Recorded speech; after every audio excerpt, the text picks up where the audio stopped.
Chapter 4. The River Turns Red. Matawan Creek, July 12th. Matawan was a quiet town, nestled miles inland from the Atlantic. On a summer afternoon, its streets were slow and drowsy, shaded by elm trees, the air humming with cicadas. Shops lined Main Street, the butcher, the grocer, the barber, and beyond them stretched farms and woods. The creek cut a lazy path through it all, winding from the bay into town, its brackish waters lapping against grassy banks. Children had swum there for generations.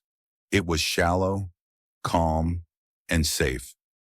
Parents could watch from the bank, knowing their boys were no more than a few yards from home. No one in Matawan worried about the sea.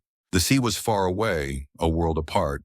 So on July 12th, as the noon sun beat down, a group of boys scampered to the creek's edge, stripping off shirts and shoes.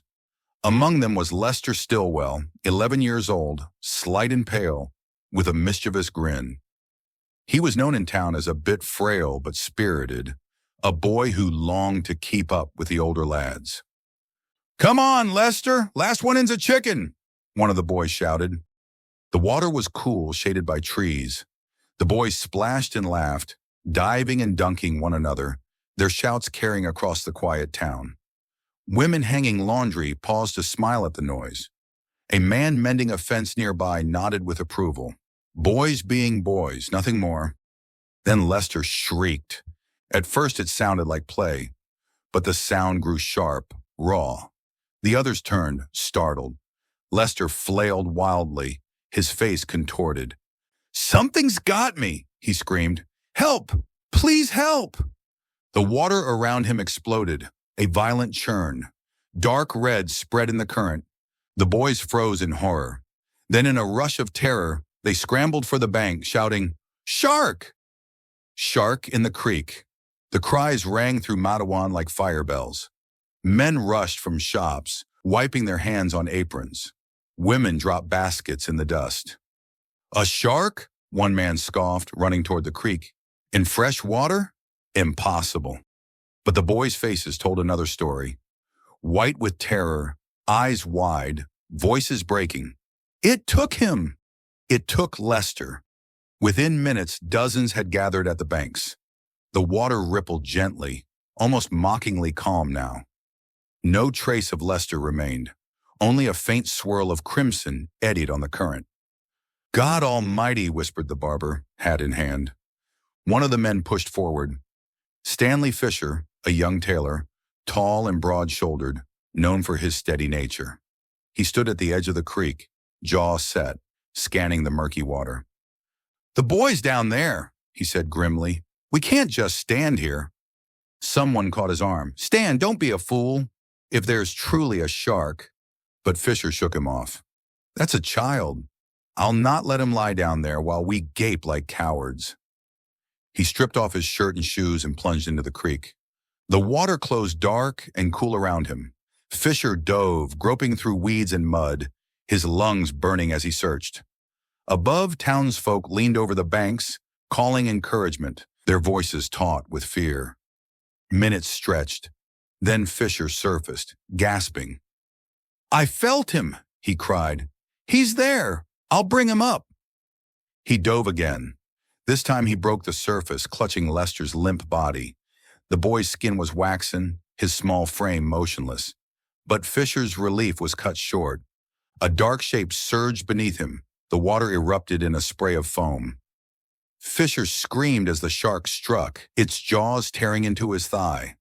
Blood fanned out in an instant, mingling with Lester's.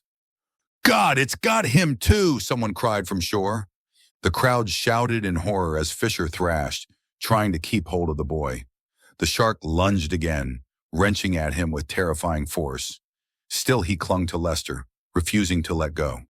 At last, hands reached down, seizing both bodies, dragging them up onto the bank. Fisher collapsed, blood pumping from a gaping wound in his thigh. His face was ashen, yet his voice was steady, if faint. "Is the boy alive?"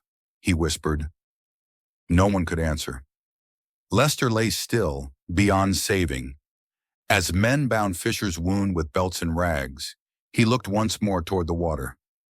"Then let me die knowing I tried," he said softly. He was carried toward town, leaving a trail of blood behind. Word spread like wildfire. By mid-afternoon, Matawan was in uproar.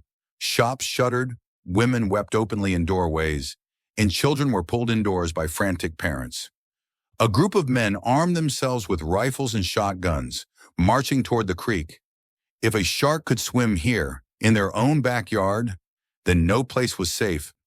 They meant to kill it. On the banks, they fired round after round into the water, the shots cracking through the summer air.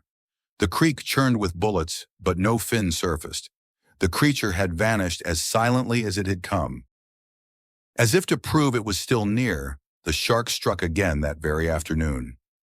Joseph Dunn, a 14-year-old boy, was swimming with friends further down the creek when the water erupted around him.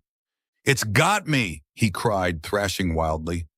His friends seized his arms, pulling with desperate strength as the unseen jaws clamped tight on his leg. For a terrible instant, it seemed he would be dragged under. Then with a final wrench, they tore him free. Joseph was carried bleeding to safety, but alive.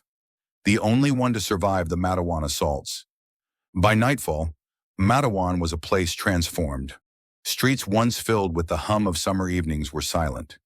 Lamps glowed behind curtained windows. The creek lay still beneath the stars, its banks deserted. In parlors and kitchens, families whispered in disbelief. A shark in the creek, a boy dead, a rescuer maimed and killed, another child nearly taken. The world had shifted. No longer could anyone say the ocean was safe or that sharks did not attack men. The truth had come crawling up their very creek, tearing through the heart of their town. And across the nation, newspapers thundered the news. Man-eating shark strikes inland. Boy and rescuer dead. The panic that followed would sweep from New Jersey to Washington itself until even the president was forced to speak. But on that July night in the quiet town of Matawan, only grief reigned.